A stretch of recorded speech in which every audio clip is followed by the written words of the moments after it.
नमस्कार राम राम मंडळी। आज मी तुम्हाला बनवून दाखवणार आहे सुक्या बोंबलाची मिरचीचा खरडा घालून मस्त बनवणार आहे चटणी।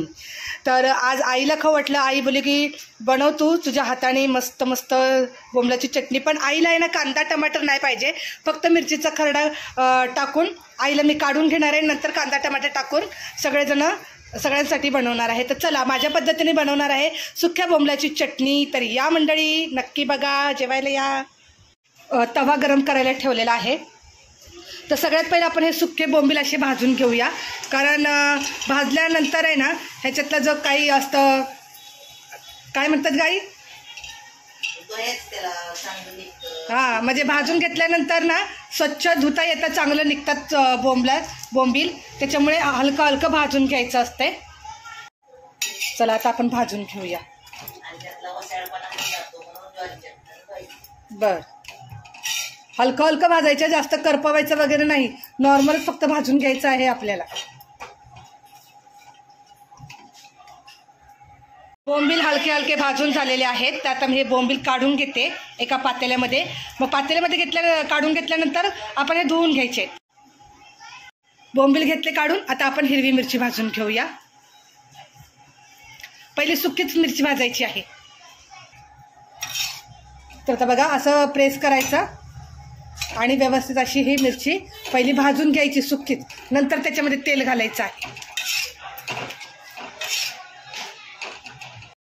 आता गॅस कमी करायचा आणि हलकंसं, अगदी हलकंसं तेल घालायचं। आता तेल घालून आपण परत या मिरच्या व्यवस्थित प्रेस करून भाजून घ्यायच्या।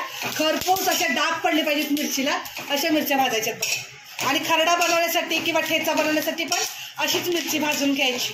आणि मस्त अशा खरपूस मिरच्या भाजलेल्या गेलेल्या आहेत। तर आता हे मिरची काढून घेते आणि तुम्हाला बोंबील धुवून दाखवते कशी मी बोंबील धुते ती। तोपर्यंत गॅस बंद करते। हे घेतले मी ज्वारीचं पीठ।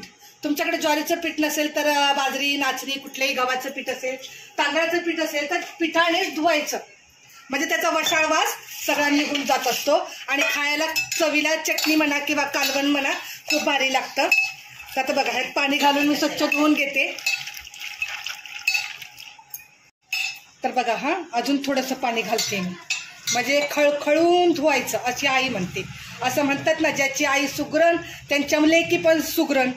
तर सगळं जेवण बनवायला आईने शिकवलंय मला, कसं बनवायचं, काय काय त्याच्यात टाकायचं, अंदाज सगळा, मिठाचा तिखटाचा सगळा व्यवस्थित, ते पण हाताने, चम्मच वगैरे काही वापरायचा नाही, हातानेच सगळ्या, मीठ तिखट काही टाका, तिखट नाही, तिखट चम्मचाने टाकायचं। बघा किती घाण पाणी निघाले बोंबलाचं, अशी घाण निघते। आता आपण परत एकदा धुवूया। तर आता दुसऱ्या वेळेस पण मी धुते, म्हणजे ही दुसरी वेळ आहे आणि नंतर तिसऱ्या वेळेस पण मी स्वच्छ धुवून घेणार आहे।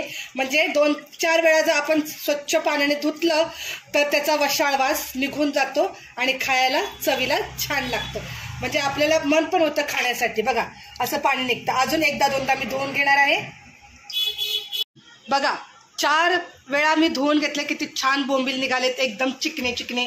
तर तवा मी गरम करायला ठेवलेला आहे। तव्यामध्ये घालूया आपण तेल आणि गॅस कमी ठेवून आपल्याला बोंबील मस्त कुरकुरीत आणि करून घ्यायचे आहेत, तेलामध्ये फ्राय करून घ्यायचे आहे। गॅस कमी ठेवायचा, फास्ट गॅस करणार तर करपणार बोंबील, त्याच्यामुळे कमी गॅस ठेवून आपण बोंबील कुरकुरीत करून घ्यायचे आहेत। तोपर्यंत मी मिरचीचा खरडा तयार करून घेणार आहे।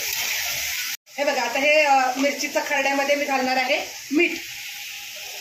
मीठ घालून याचा खरडा तयार करते। तोपर्यंत बोंबील चांगले मस्त कुरकुरीत होतात। कोणी आहे ना बोंबील धुवत नाही, पण मला कसं वाटतं बोंबील कुठेही वाळवलेले असतात आणि कुठेही पडलेले असतात, त्याच्यामुळे धुवूनच घ्यायचे असतात। खूप घाण असते त्याच्यामुळे धुवूनच घ्यायचा। भाजीपाला असो किंवा मच्छी असो किंवा सुकट बोंबील असो, धुतल्याशिवाय कुठलीही वस्तू बनवायची नाही। आता हे कुरकुरीत होते, तोपर्यंत मी खरडा तयार करून घेते। बघा बोंबील छान मस्त असे कुरकुरीत फ्राय झालेले आहेत।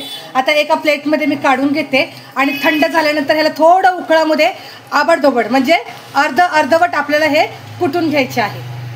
हे बोंबील बघा मी जरा अर्धवट असे कुटून घेतलेले आहेत आणि तवा आपला ते बोंबील भाजलेला तवा आहे तर त्याच्यामध्ये थोडंसं तेल घालते मी आता. 1 चम्मच तेल घालते. गॅस फास्ट करूया. त्याच्यामध्ये बारीक चिरलेला कांदा घालायचा.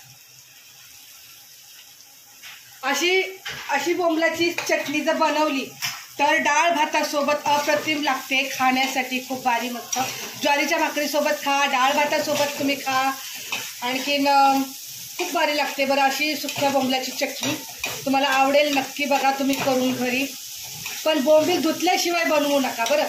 सुकटाची चटणी पण म्हणजे बारीक जवळ असतो ना, त्याची पण चटणी अशीच बनवली जाते.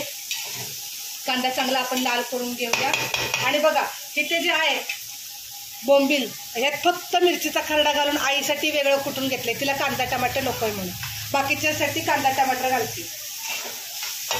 कांदा लाल झालेला आहे. याच्यामध्ये टाकूया टमाटर. 1 मोठा कांदा घेतलेला आहे बारीक चिरून, आणि 1 छोटे टमाटर बारीक चिरून घेतलेला आहे. हे दोन्ही आपण मिक्स करून घेऊया. ऐका, सुक्या बोंबल्यामध्ये मीठ असतं बरं का, वाळवलेल्या बोंबल्यामध्ये.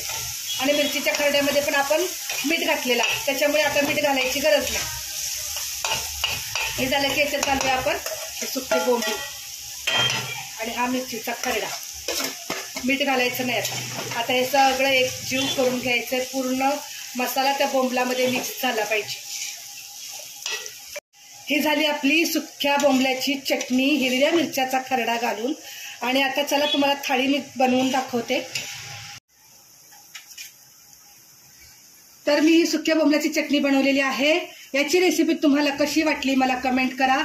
ज्वारीची भाकरी, भात, डाळ, आणि हे आईला कांदा टमाटर नको होतं म्हणून तिला हे फक्त मिरचीचा खरडा टाकून हे सुक्या बोंबल्याची चटणी आणि हे मस्त कांदा टमाटर टाकून चटणी केली आहे. व्हिडिओ आवडला तर नक्की लाईक करा, शेअर करा, सबस्क्राईब करा.